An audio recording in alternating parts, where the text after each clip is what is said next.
जिस तरीके से भारत की बुराई करने की एक आदत राहुल जी की बन गई है, ये कहीं ना कहीं गलत राजनीति की परंपरा की शुरुआत है। ये पनोरमा ग्रुप, जो सोचता है वो करता है।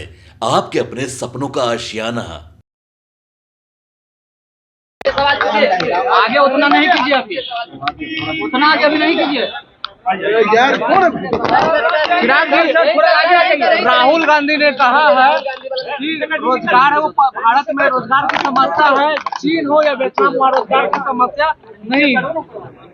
भाई, अगर उनको अपने देश में ही सारी बुराइयां दिखती हैं और दूसरे देशों में उन्हें लगता है कि सब बहुत अच्छा चल रहा है, और विदेश में जाकर जिस तरीके से भारत की बुराई करने की एक आदत राहुल जी की बन गई है, ये कहीं ना कहीं गलत राजनीति की परंपरा की शुरुआत है।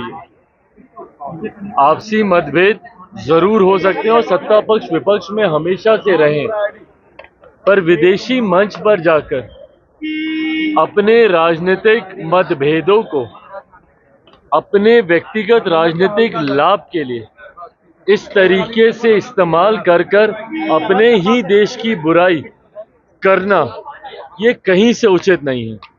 इस तरीके से विदेश में जाकर आपको कोई भी एतराज है, आप भारत में रहिए, आप तो एलओपी भी हैं, आप सरकार के समक्ष अपने सुझाव भी रख सकते हैं, अपनी चिंताएं भी रख सकते हैं, पर इस तरीके से दूसरे देश में जाकर भारत की बुराई करना कहीं से उचित नहीं है। सैम पित्रोदा ने कहा है कि बीजेपी करोड़ों रुपया खर्च करके प्रचार करती है, लेकिन राहुल गांधी सिर्फ उनका विपरीत है। और राहुल गांधी पप्पू ने, वो उच्च शिक्षित है, वो किसी के विषय पर भी गहरी सोच रखने वाले राजनीतिक।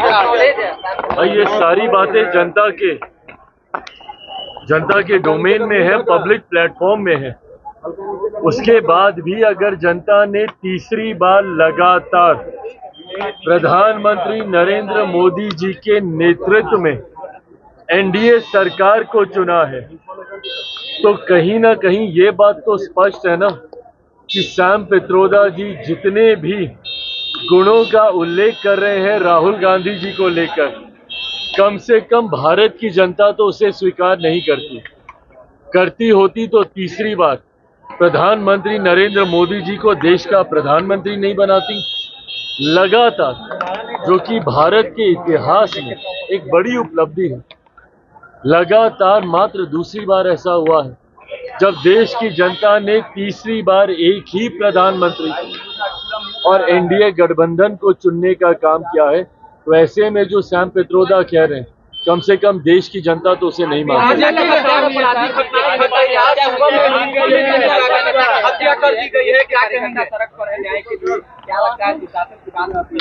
देखिए, ये सब चिंता का विषय तो है ही।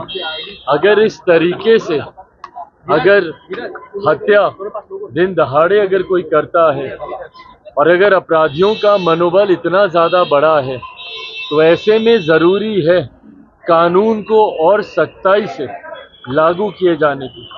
जब तक अपराधी के मन में भय नहीं आएगा, तब तक इस तरीके की घटना घटती रहेगी। मैं पुनः आग्रह करूंगा स्थानीय प्रशासन से कि जल्द से जल्द जो भी दोषी हैं उस पर कड़ी कार्रवाई करें और कानून के डर को कम से कम अपराधियों के मन में स्थापित करने का।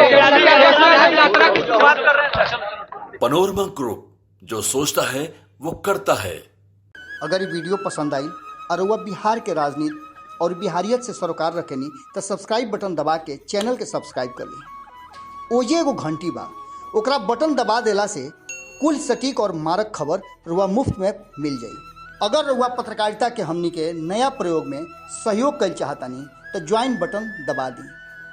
पेटीएम नंबर नोट कर ली 9386816700। धन्यवाद।